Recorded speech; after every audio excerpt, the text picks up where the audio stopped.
పశ్చిమ గోదావరి జిల్లాలో రాజకీయాలు మళ్లీ వేడెక్కాయి. వైసీపీకి రాజీనామా చేసి నిశ్శబ్దంగా ఉన్న భీమవరం మాజీ ఎమ్మెల్యే గ్రంథి శ్రీనివాస్ వద్దకు వైసీపీ అధిష్టానం దూతలు పంపిందని, జిల్లా అధ్యక్ష పదవి ఆఫర్ చేసిందని రాజకీయ వర్గాల్లో ప్రచారం జరుగుతుంది.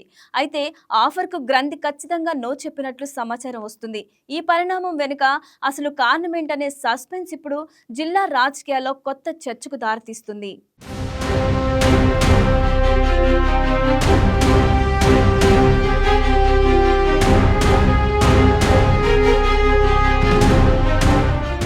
పశ్చిమ గోదావరి జిల్లా వైఎస్ఆర్ కాంగ్రెస్ పార్టీలో కొత్త రాజకీయ చర్చ మొదలైంది. జిల్లా అధ్యక్ష పదవిని కేంద్రంగా చేసుకుని జరుగుతున్న అంతర్గత పరిణామాలు ఇప్పుడు జిల్లా రాజకీయాల్లో హాట్ టాపిక్ గా మారాయి. అధికారాన్ని కోల్పోయిన తర్వాత పార్టీని జిల్లాలో బలోపేతం చేయాలన్న లక్ష్యంతో వైసీపీ అధిష్టానం కీలక మార్పులకు సిద్ధం అవుతోందనే ప్రచారం జోరుగా సాగుతోంది. ఈ నేపథ్యంలో భీమవరం మాజీ ఎమ్మెల్యే వైసీపీ మాజీ నేత గ్రంథి శ్రీనివాస్ను మళ్లీ పార్టీలోకి తీసుకువచ్చే ప్రయత్నాలు జరుగుతున్నాయన్న వార్తలు రాజకీయ వర్గాల్లో ఆసక్తిని రేకెత్తిస్తున్నాయి. ఇటీవల అధికారికంగా వైసీపీకి రాజీనామా చేసి రాజకీయంగా కొంతకాలంగా మౌనం పాటిస్తున్న గ్రంథి శ్రీనివాస్ నివాసానికి పార్టీకి చెందిన ముగ్గురు కీలక నాయకులు వెళ్లి చర్చలు జరిపినట్టు జిల్లా రాజకీయాల్లో విస్తృత ప్రచారం జరుగుతోంది. పార్టీ రీజనల్ కోఆర్డినేటర్, జిల్లాకు చెందిన మాజీ మంత్రి జగన్ నమ్మకానికి పాత్రుడైన లేటెస్ట్ రాయబారి ఈ ముగ్గురు ఆ చర్చల్లో కీలకంగా వ్యవహరించినట్టు టాక్ నడుస్తోంది. ఇంతకీ వచ్చిన ఆ ముగ్గురు ఎవరు అని కాదు, అసలు మ్యాటర్ ఏంటి అని కార్యకర్తలు చర్చించుకుంటున్నారని భీమవరం వర్గాల్లో వినిపిస్తోంది. అది కేవలం పార్టీ ఆహ్వానం మాత్రమే కాదు, జిల్లా అధ్యక్ష పదవి ఆయన చేతుల్లో పెట్టేందుకు వైసీపీ అధిష్టానం సిద్ధమైందనే గుసగుసలు వినిపిస్తున్నాయి.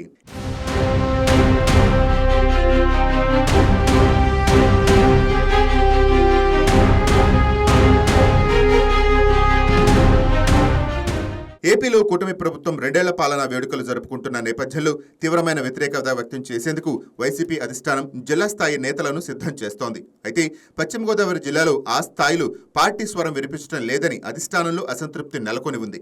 నరసాపురం మాజీ ఎమ్మెల్యే ముదునూరు ప్రసాద్ రాజు గత 2 ఏళ్లుగా జిల్లా అధ్యక్ష బాధ్యతలు నిర్వహిస్తున్నారు. కానీ పార్టీలో ఆశించిన స్థాయిలో సంఘటన రాలేదని, గ్రూప్ రాజకీయాల వల్ల కేడర్ నిరుత్సాహపడిందని అధిష్టానం భావిస్తున్నట్టు తెలుస్తోంది. జిల్లాలోని మాజీ మంత్రులు, సీనియర్ నేతలు ప్రసాద్ రాజును పూర్తిస్థాయి సహకారం అందించలేదని బహిరంగ రహస్యంగా మారింది. ఈ పరిస్థితుల్లో ఆర్థికంగా బలంగా ఉండి ఫైర్ బ్రాండ్ ఇమేజ్ ఉన్న గ్రంథి శ్రీనివాస్ను రంగంలోకి దించాలని అధిష్టానం ఆలోచిస్తున్నట్టు సమాచారం. భీమవరం నియోజకవర్గానికి గ్రంథి శ్రీనివాస్తో బలమైన అనుబంధం ఉంది. భీమవరాన్ని పశ్చిమ గోదావరి జిల్లా కేంద్రంగా మార్చడంలో ఆయన కీలక పాత్ర పోషించారు. మంత్రి పదవిని సైతం వదులుకొని ఊరి అభివృద్ధి కోసం ఆయన పోరాడారని ప్రజలు గుర్తు చేసుకుంటున్నారు. ఆ తర్వాత కూటమి అధికారంలోకి వచ్చిన జిల్లా కేంద్రం భీమవరం నుంచి మళ్లీ వేరే చోటుకు వెళ్లకుండా ఉంచేందుకు ఆయన మరోసారి పోరాడి గెలిచారని ప్రజల్లో అభిప్రాయం బలంగా ఉంది. 2024 ఎన్నికల్లో ఓటమి తర్వాత పార్టీ మారకుండా వైసీపీకి రాజీనామా చేసి తెరవెనకే ఉండిపోయారు. భీమవరం నియోజకవర్గ కేడర్ను నిశ్శబ్దంగా నిలబెట్టుకుంటూ తటస్థంగా ఉండటమే ఆయన ప్రస్తుత వ్యూహంగా కనిపిస్తోంది.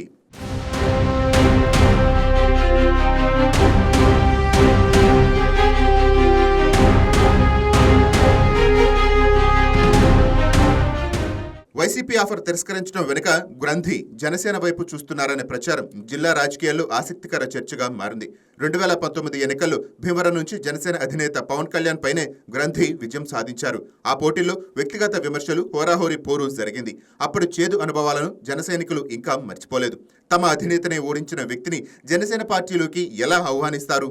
స్థానిక కార్యకర్తలు ఆయనతో కలిసి పనిచేయగలరా అనే ప్రశ్నలు జనసేన కేడర్లు తీవ్రంగా చర్చకు కారణం అవుతున్నాయి. గతంలో గ్రంథి పవన్ కళ్యాణ్ అపాయింట్మెంట్ ఇస్తే భీమవరం సమస్యలు వివరిస్తానని చేసిన వ్యాఖ్యలు సేనాని దాకా చేరినట్టు తెలుస్తోంది.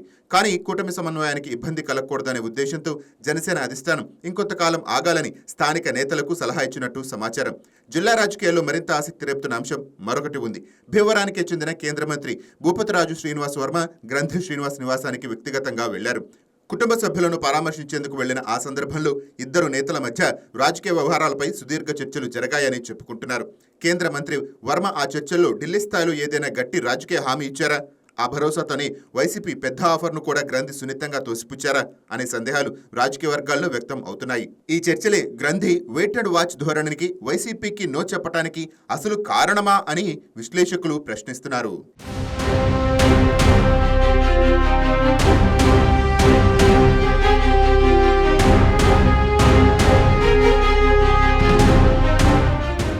ఈ మొత్తం చర్చలో ప్రసాద్ రాజు స్థానం కూడా అనిశ్చితిగా మారిందని తెలుస్తోంది.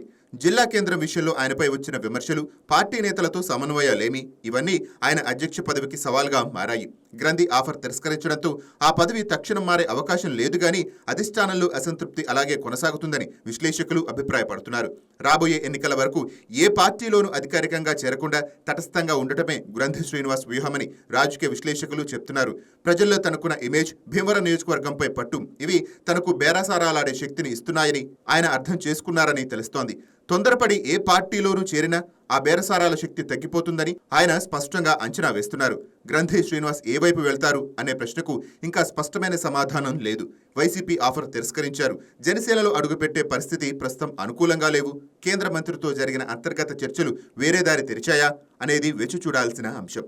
ఒక మాటలో చెప్పాలంటే పశ్చిమ గోదావరి జిల్లా రాజకీయాల్లో గ్రంథి శ్రీనివాస్ అనే పేరు ఇప్పుడు కేంద్ర బిందువుగా మారింది. ఆయన తీసుకునే తదుపరి నిర్ణయం జిల్లా రాజకీయ సమీకరణాలను పూర్తిగా మార్చే శక్తి కలిగి ఉంది. అది ఏ రూపంలో వస్తుందో అని అందరూ ఆసక్తిగా ఎదురు చూస్తున్నారు.